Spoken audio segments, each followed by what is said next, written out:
আসেনি মঞ্চ থেকে নিচ্ছি কটিকা গ্রাম পঞ্চায়েত রিনা রানী নম আছে।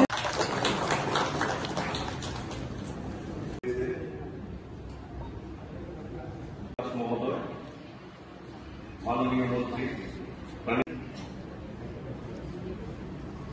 সম্পদ বিকাশ দপ্তরের উদ্যোগে আমাদের ঊনকোটি জেলায় গত 2024 সালের আগস্ট মাসে যে অপ্রত্যাশিত এবং ভয়াবহ বন্যা হয়েছিল, এর ফলে যে সমস্ত প্রাণী পালকরা ব্যাপকভাবে ক্ষতিগ্রস্ত হয়েছিলেন তাদের 100% ক্ষতিপূরণ তো আমরা দিতে পারিনি। তারপরেও আমরা চেষ্টা করেছি যাতে বেশিরভাগ বেনিফিশিয়ারিকে কভার করা যায়।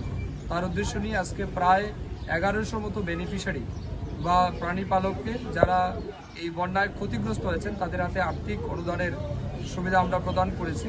তাদের ব্যাংক অ্যাকাউন্টে আমরা ডিবিটির মাধ্যমে আর্থিকভাবে আমরা ক্ষতিপূরণ প্রদান করেছি। তারই আনুষ্ঠানিকভাবে আমরা আজকে সূচনা করেছি।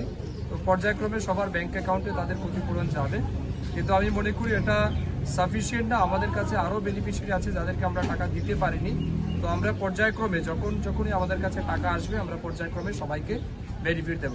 আমাদের মূল উদ্দেশ্য আমাদের রাজ্যের যারা প্রাণী পালক আছেন, যারা আমাদের গ্রামীণ অর্থনীতিকে শক্তিশালী করছেন, তাদের সুবিধার্থে আমরা সর্বদাই প্রাণী সম্পদ বিকাশ দপ্তর তাদের পাশে আছি এবং সেই বার্তাটা তাদের কাছে পৌঁছে দেওয়ার জন্যই আমরা আজকে আমাদের দপ্তরের মাধ্যমে তাদেরকে ক্ষতিপূরণ প্রদানের আমরা অনুষ্ঠানে অংশগ্রহণ করেছি। আমার সাথে জেলা সভাধিপতি, আমাদের কুমারঘাট পঞ্চায়েত সমিতির চেয়ারম্যান, আমাদের অ্যাডিশনাল ডাইরেক্টর অফ এআরডিডি এবং অন্যান্য আধিকারিক সহ আমরা সবাই মিলে তার আনুষ্ঠানিকভাবে আজ ঊনকোটি জেলার আমরা সূচনা করেছি। আজকের